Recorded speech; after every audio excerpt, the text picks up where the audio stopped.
안녕하세요. 온라인의 경제 기사의 달인 알파균입니다. 그러면 한번 시작해 볼게요. 서울경제 사설이네요. 청와대 수석 장차관까지 투기 의혹, 적폐청산 자격 있나? 라는 내용입니다. 대통령의 최측근 참모인 최재성, 청와대 정무수석은 배우자인 황모 씨가 경기 남양주 수동면 임야 두 곳에 1,100여 제곱미터를 갖게 됐다고 신고했다. 최 수석은 무주택자임을 강조하며 임명됐지만 3개월이 채 재지 않는 지난해 11월 이 토지를 3억 원 가량에 최종 매입했다. 그는 퇴임 후 거주할 주택 부지용이라고 해명했지만 이곳은 수도권 제2 외곽 순환도로 예정지 인근이어서 땅 투기가 아닌지 의심된다는 주장이 나온다. 전해철 행정안전부 장관과 김용범 기획재정부 1차관의 배우자도 각각 남양주에 임야를 가진 것으로 밝혀졌다. 이 밖에도 3기 신도시 일대에 땅을 보유한 공직자가 최소 4명에 이른다. 이들에게 모두 특이 의혹이 있다고 예단할 수 없지만 시중에서 개발정보 입수를 통한 땅 투기 아니냐는 의구심이 번지고 있다고 합니다. IT 강국, 한국의 위기 경고음이 울리고 있다. 서울경제 사설이에요. 세계 최대 반도체 업체 인텔 파운드리 위탁 생산 사업 진출은 글로벌 시장의 일대 변화를 예고한다. 첨단 공정 지원 등에 천한 인텔은 23일 파운드리를 새 승부수로 택하며 200억 달러를 투입해 두 곳의 공장을 신설하기로 했다.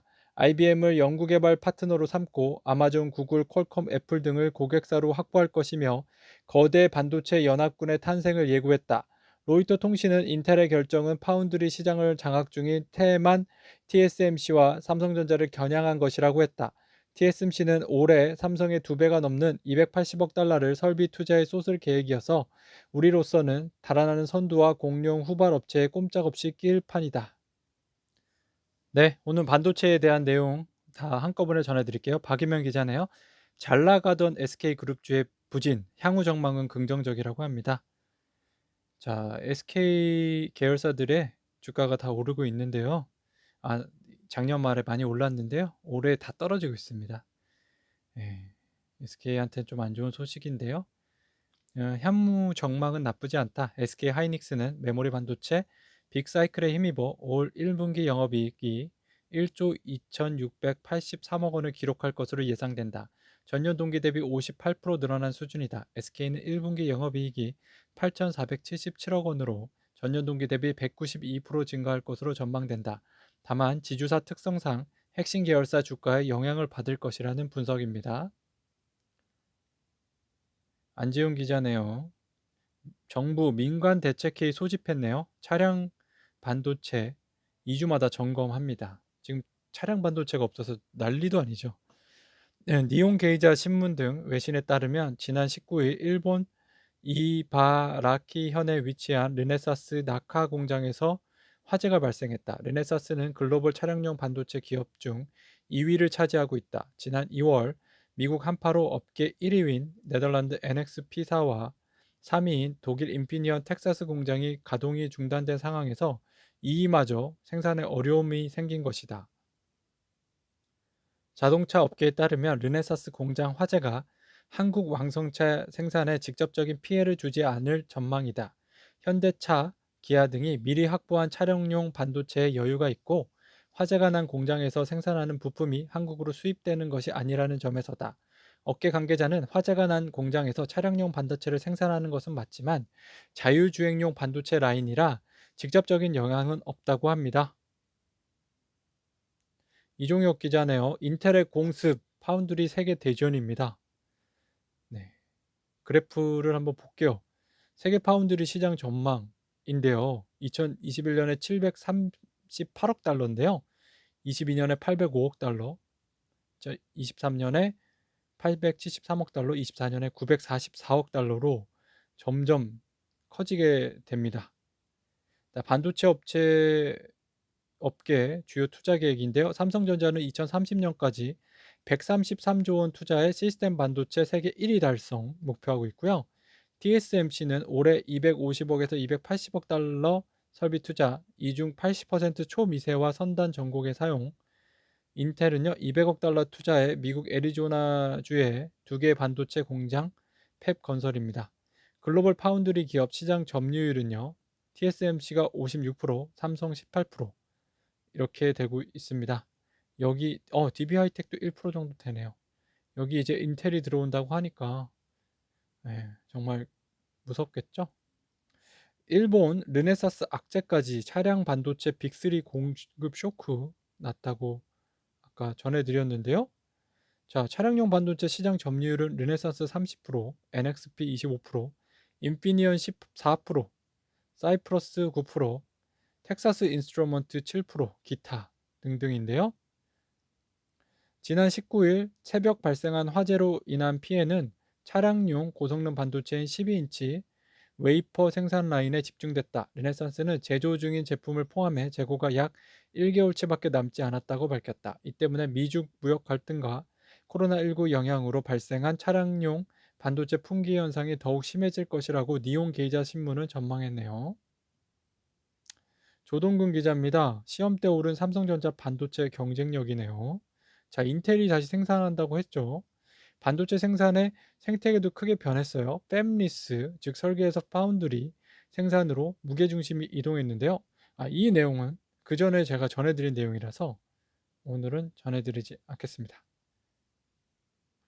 한양증권이에요. 문서 중앙화 시스템 도입했어요. 임직원 PC에서 문서가 사라진다고 합니다. 한양증권이 실적도 좋고요. 꽤 혁신적인 일을 많이 하네요. 클라우드 통한 전사적 문서 관리, 정보 유출 방지 등 디지털 보안 강화, 디지털 프론티어 증권사를 목표로 하고 있네요. 한양증권이 은 클라우드를 통한 전사적 문서 중앙화 시스템을 도입한다고 밝혔고요. 문서 중앙화 시스템은 가상화 서버인 프라이빗 클라우드를 통해 사내 모든 문서를 관리 통제하는 방식이고요. 정보 유출이 원천적으로 차단돼 문서를 포함한 데이터들은 해킹 등 외부 공격으로부터 안전하게 보호됩니다. 한양증권은 로봇 프로세스 업무 자동화 플랫폼 RPA, 페이퍼리스 환경 구현, 모바일 전자결제, 안면인식 출입 시스템 등 디지털 혁신을 통한 스마트 워크 업무 환경 구축에 앞장서 왔는데요. 조한영 한양증권 디지털 비즈 센터장은 영업 환경의 디지털 전환을 통해 기업의 혁신과 성장을 뒷받침하겠다며 4차 산업혁명에 대비해 디지털 프론티어 증권사로 거듭나겠다고 했네요. 미래에셋 자사주 소각 등 주주 환원 강화하고 있습니다. 미래에셋은요, 증권은 주주 가치 제고를 위해 830억 원을 들여 자사주 1,000만 주를 소각했다. 지난해 6월 680억 규모의 자사주 소각을 진행한 데 이어 두 번째 자사주 소각이다.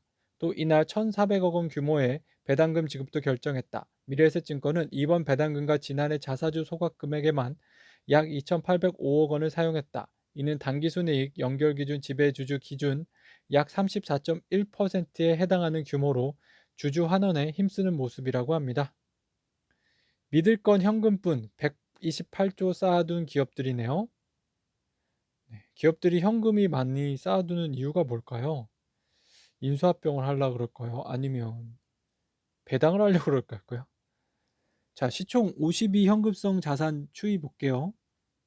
2019년에 103조 원 정도 됐는데요. 2020년에 128조 원으로 23% 정도 늘었고요. 기아차가 정말 역대급으로 많네요.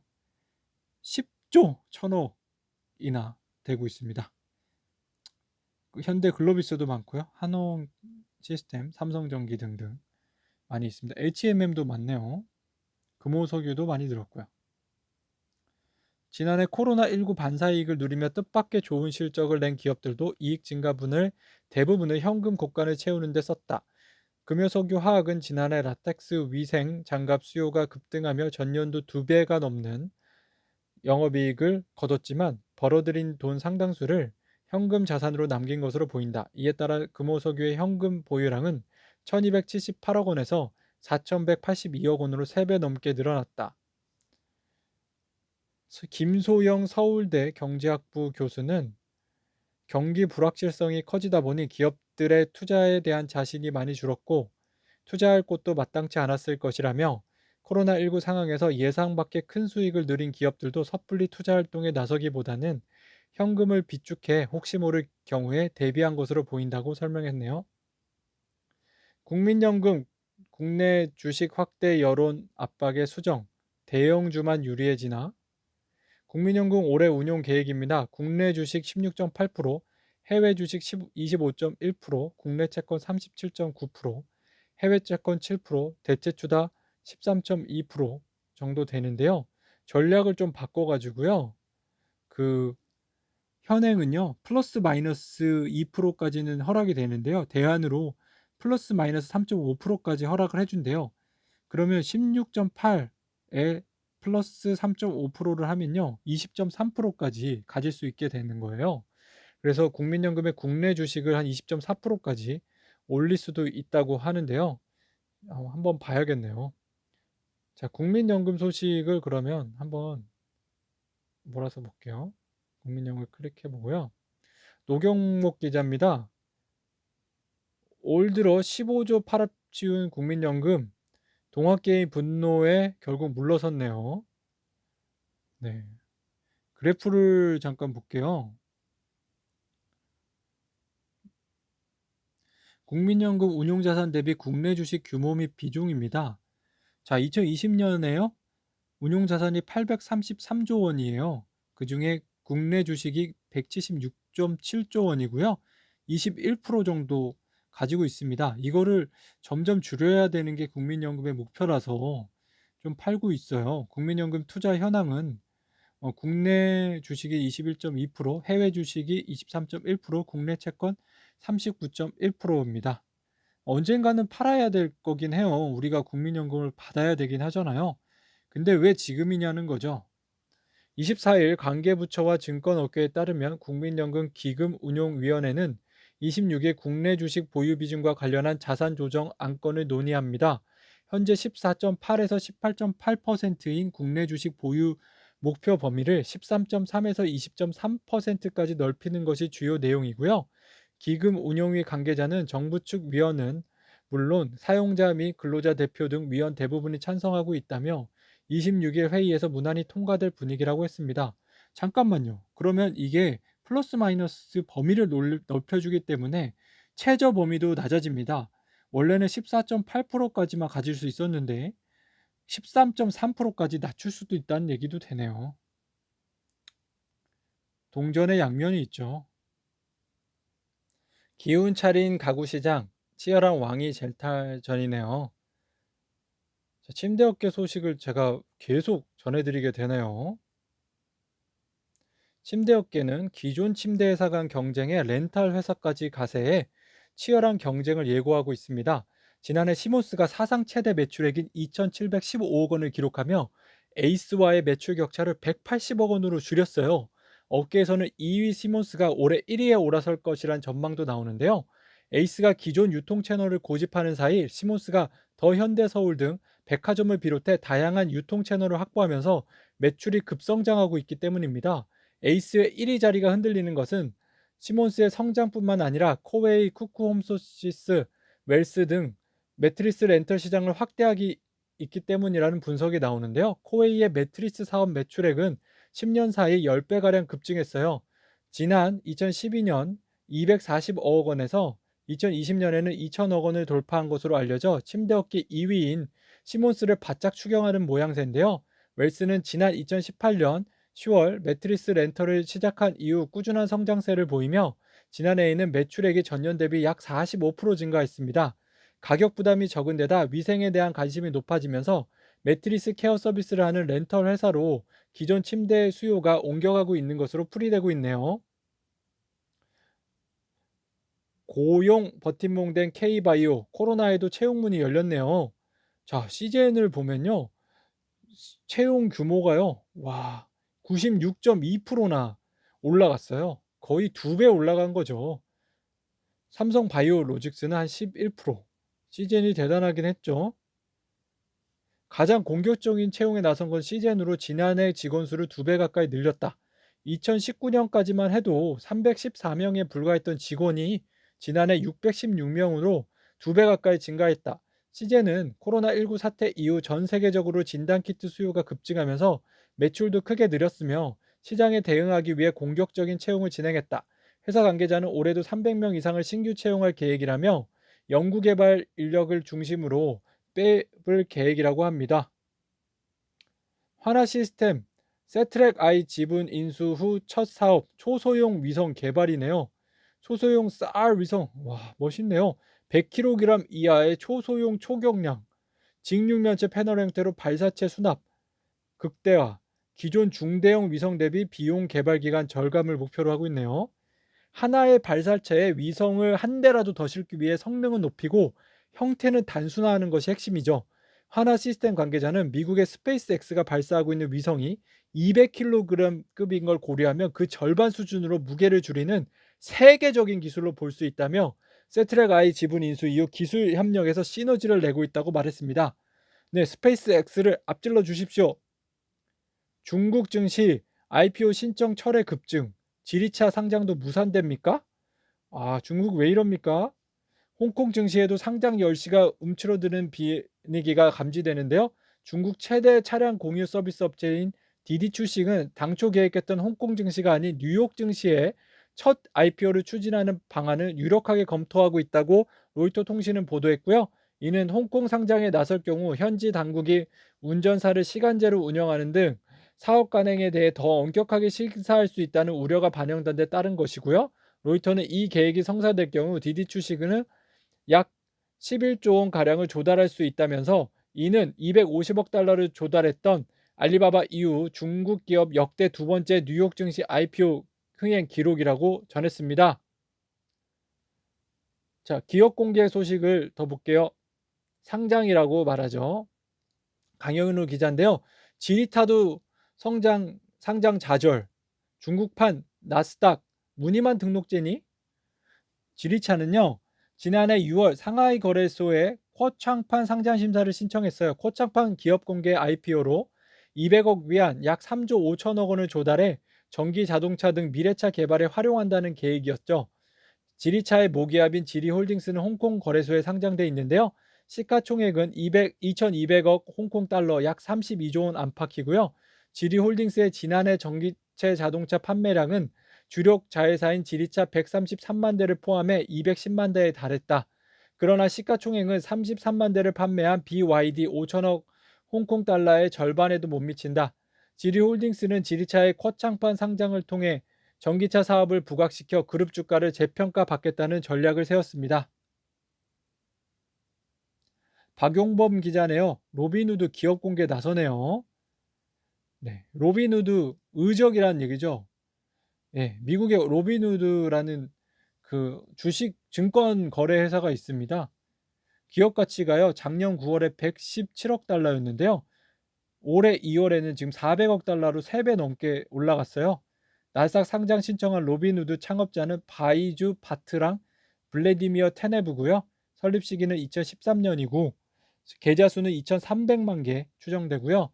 IPO 시기는 한 2분기 정도 되고 있습니다.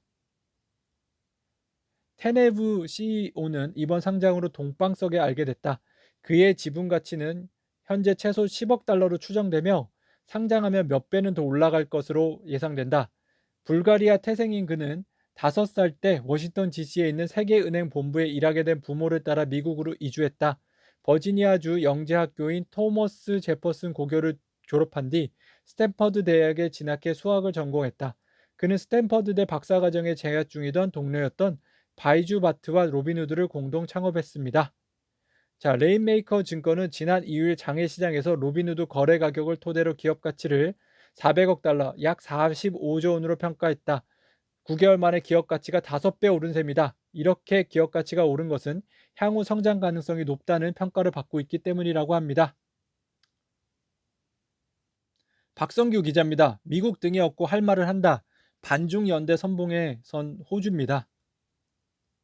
사실 호주의 대중 간겨책은요, 동맹을 느끼고 있는 중국을 압박하는 게 중국의 고개를 숙이는 것보다 여러모로 더 낫다는 현실론에 입각한 처신이라는 관측이 있어요.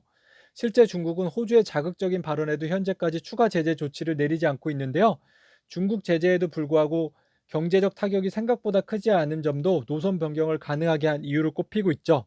니온 게이자 신문에 따르면 호주 경제는 지난해 3분기에 전기 대비 3.4%, 같은 해 4분기에는 3.1% 성장해 60년 역사상 처음으로 2분기 연속 국내 총생산 성장률이 3%를 기록했죠.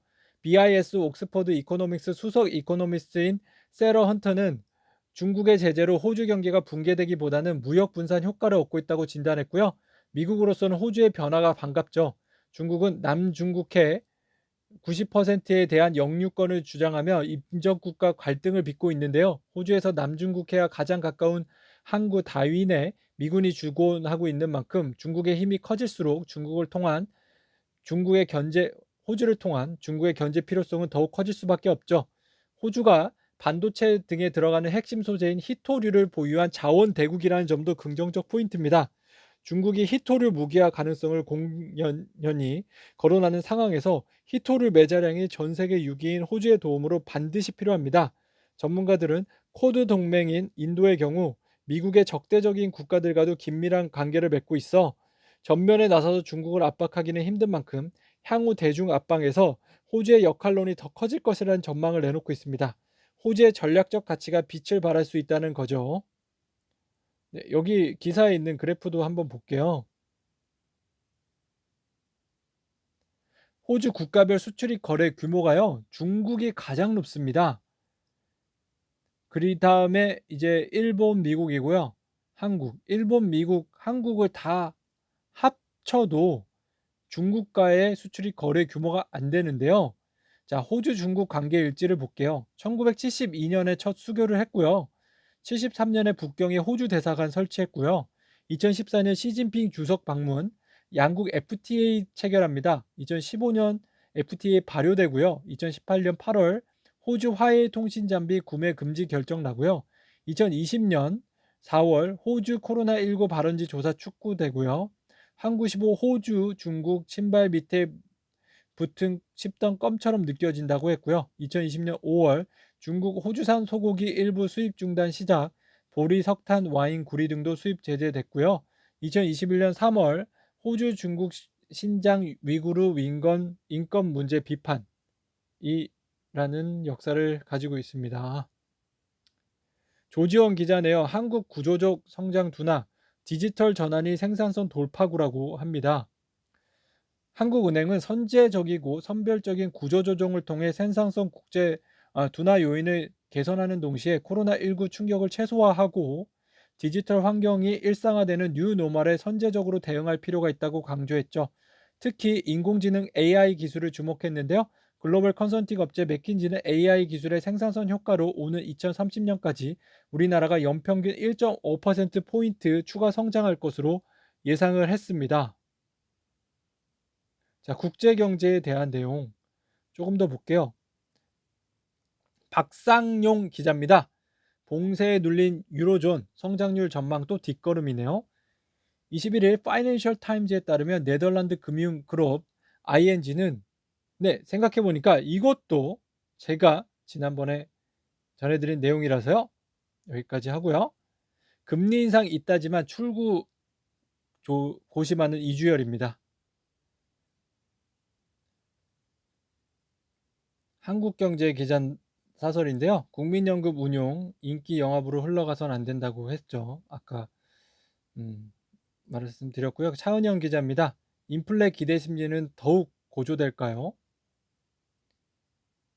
금융시장에서는 경기 회복을 둘러싼 기대와 인플레 기대 심리 상승으로 10년 만기 미국 국채금리가 1년 새 거의 3배 상승했습니다. 금융투자협회에 따르면 10년 만기 국채금리 연 2.16%를 기록했고요. 지난 5일 연 2.009%로 코로나 사태 후 처음으로 2%를 넘어섰고 그 뒤로도 계속 상승했죠. 10년 만기 국채금리가 이처럼 빨리 오르는 것은 2016년 11월 이후 처음입니다. 주가가 출렁이고 신흥국의 긴축 발작 우려도 나타내고 있죠. 한국은행과 미국 준하은행은 일단 인플레이션에 대한 부담이 장기화할 것으로 간주하지 않는 듯하고요. 경기 순환적 인플레이션이 나타날 수는 있지만 지속 가능성 여부는 불투명해서입니다. 인플레 기대 심리 외에 미국 국채 금리 상승에는 중국의 미 국채 대량 매도도 한몫하고 있고요. 적자 재정을 운용해야 하는 각국이 국채를 발행하지 않을 수 없기 때문에 당분간은 금리 상승이 어느 정도 용인될 수밖에 없을 것이라고 합니다. 자, 아직 고용 시장이 본격적인 회복세를 보여주지 못해 장기적인 인플레이션 국면으로 진입할 가능성은 크지 않지만 우리가 한동안 잊고 있던 인플레이션 폐해를 간과해서는 안 됩니다. 이미 원자재 가격과 유가는 코로나 사태 이전 수준으로 올랐고 피로감에 지친 소비자의 수요가 급등하면 인플레 위험은 생각보다 클 수 있습니다. 완연한 경기 회복의 징후가 보이지 않는 이상 양적 완화 축소와 금리 인상을 채택하기는 힘들지만 과잉 유동성의 크기와 부채를 생각하면 인플레이션 세금이라는 정책 수단을 만지작거릴 수도 있죠. 최악의 시나리오는 경기가 제대로 회복되지 못하면서 물가가 상승하는 스태그플레이션인데요. 금융위기 이후 공짜로 누려온 저금리 저물가 혜택이 지속될 수는 없습니다. 그 대가를 치러야 하는 시점이 생각보다 빠르게 그리고 강하게 올 가능성도 대비하고 있어야 된다고 하네요. 박혜영 기자인데요. SK바이오 바사죠. 열풍이 남긴 것은 무엇일까요? 여러 부조경에도 불구하고 부동산에 치우쳐 있던 국내 가계 자산이 주식으로 이동하는 것은 분명 긍정적인 현상이다. 최근 주식 입문서 좋은 주식 나쁜 주식을 펴낸 이남우 전 메릴린치 한국 대표는 드디어 한국의 주식 중심 문화 에quity 컬처가 생기다니 반가운 일이라고 했습니다. 자, 이 책도 한번 읽어보면 좋겠네요. 좋은 주식 나쁜 주식. 김현도 기자네요. 올해 860% 오른 게임스톱 대규모 증자에 급락했네요. 게임스톱은 온라인 애완동물 용품 업체 추이의 창업자인 라이언 코언이 지난 1월 이사회에 합류한 뒤 오프라인 소매 업체에서 전자상 거래 업체로 변신을 추진 중인데요. 회사 측은 이날 아마존과 구글 출신 제나 오웬스가 새 최고 운영 책임자로 부임한다고 발표했습니다. 다만 게임스톱 주가는 정규장에서 6.55% 하락한 데 이어 시간의 거래에서도 15.25% 추락했죠. 게임스톱이 이 구조조정에 필요한 자본을 확보하기 위해 대규모 주식 발행에 나설 방침을 밝힌 탓인데요. 이 회사는 지난 1월부터 2021년 회계연도 보통주 주식을 판매하는 방안을 고민해왔다. 미래 변화 가속화와 일반 운전자본 조달을 위한 것이라고 미국 증권거래위원회 제출 서류에서 밝혔네요.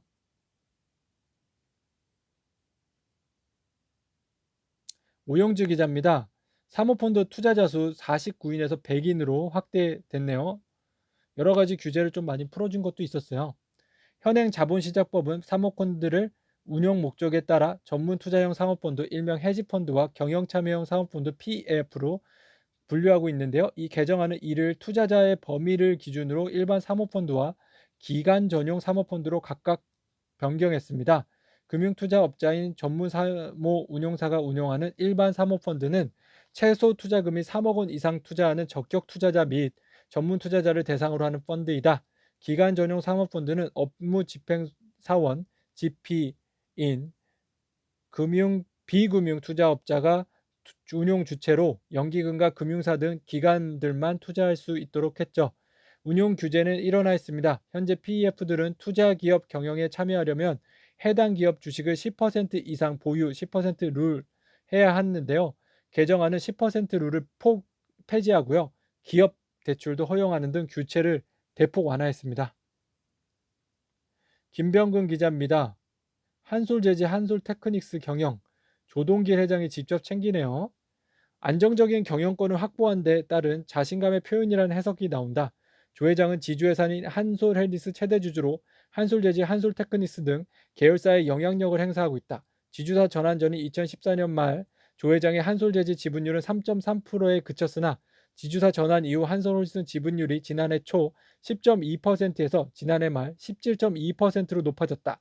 한솔문화재단 등 특수경제인을 포함한 지분율은 지난해 말 기준 30.2%라고 합니다.